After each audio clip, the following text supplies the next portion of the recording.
আরে বা ধানের কোনো ফলনই নাই রে বছর রে।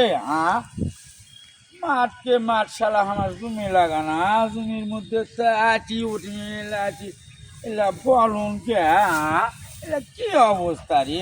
কি হচ্ছে কাকু? শালা ফলনই নাই রে। কাকু কি হচ্ছে? আরে বা শুনিস না এলা কথা বাদ তুই রে, ধানের এবার ফলনই নেই এলা ধান নাই বেশি হয়নি রে। কাকু দেখে আই দে ডাকে ফলনই নাই কো, কি দেখবো তুই ধানের আমার এবার ফলনই নেই। ধান বেশি নাই কেলা তাই তো? হ্যাঁ ধান এবছর ফলন হবে কেমন করে? এই যে মন করে যে ভাদ্র মাস, হ্যাঁ আশ্বিন মাস, হ্যাঁ কার্তিক মাস, তার 3 মাস। এই 3 মাস ধরে একই ভাবে বেরসা হয়ে যাচ্ছে, তাহলে ফলন হবে? কি করলু এই 3 মাস ধরে একই ভাবে বেরসা হচ্ছে না, বর্ষাকাল লয় তো, হ্যাঁ? এটা হলো বর্ষা।